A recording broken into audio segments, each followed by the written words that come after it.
Conseil supérieur de la construction et de l'efficacité énergétique, c'est un organisme qui est placé auprès de la ministre du Logement et de l'Environnement et qui rassemble l'ensemble de la filière du bâtiment en France. Donc, filière qui concerne la construction, mais aussi la rénovation des bâtiments, notamment la rénovation énergétique.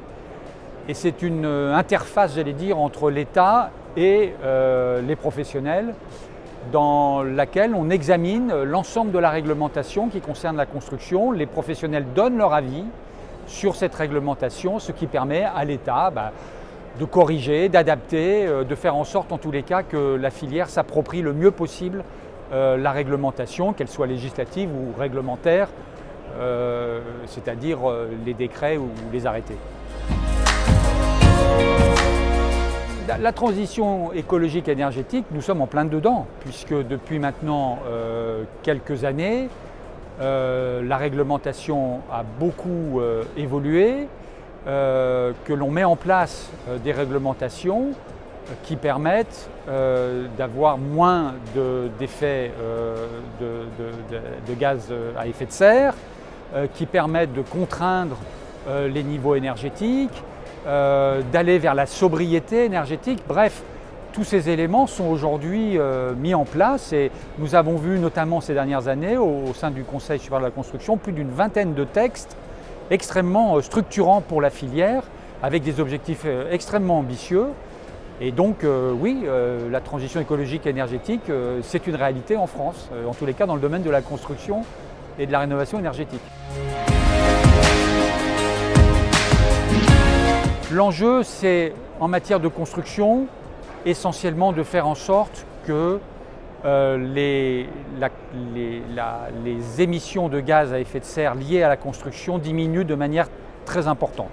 Il faut savoir que dans le cycle de vie d'un bâtiment, 50% des émissions de gaz à effet de serre sont réalisées au moment de la construction. Donc il y a effectivement après le fonctionnement du bâtiment avec l'énergie qu'on va mettre dedans, etc. Mais 50% c'est la construction, donc c'est très important. Et il y a une nouvelle réglementation qui s'appelle la RE 2020 qui va prendre en considération cette phase de construction. On va mesurer les émissions qui vont être liées à cette phase de construction, à la fois à travers les matériaux et à travers les modes de construction. Donc c'est un point très important, c'est l'élément peut-être le plus important de la RE 2020. Et puis il y a d'autres éléments, par exemple ce qu'on appelle le confort d'été.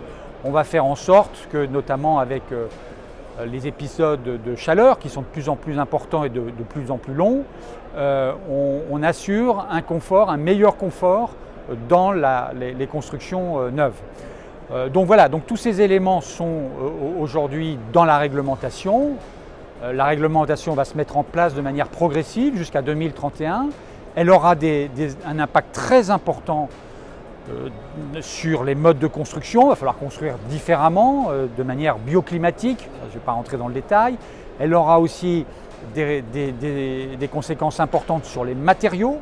Le bois va être privilégié de manière beaucoup plus importante que ça ne l'est aujourd'hui, même si le béton ou l'acier ne disparaîtront pas. Mais le bois prendra une place beaucoup plus importante et elle va enfin avoir une troisième conséquence aussi très importante, c'est sur les types d'énergie qui vont être utilisés. Pour parler clairement, les énergies fossiles vont être proscrites dans la construction neuve à partir de 2022 et durant les 10 prochaines années. Donc seront privilégiées les pompes à chaleur ou ce qu'on appelle les réseaux de chaleur décarbonés qui vont amener l'énergie dans les bâtiments. Donc voilà, sur ces 3 points-là, il va y avoir des impacts très importants qui sont à la fois qui vont avoir des répercussions parfois qui sont perçues négativement par les professionnels, mais qui vont aussi avoir des répercussions très positives, notamment en matière d'innovation.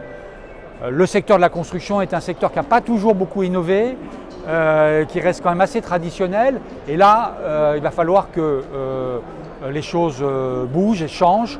Et donc, il va falloir accompagner aussi ce secteur pour que les choses se fassent.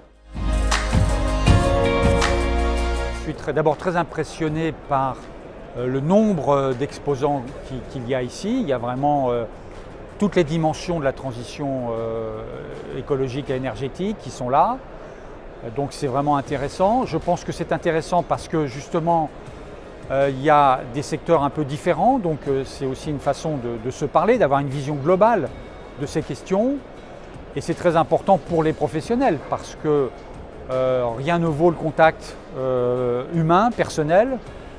Je m'occupe d'une société, une filiale de la Caisse des dépôts, donc je sais combien c'est important de voir les gens, d'avoir des relations et c'est comme ça que l'activité se fait, j'allais dire le business se fait. Donc non, c'est vraiment très important et encore une fois, je trouve que c'est une très belle réussite de JL Events.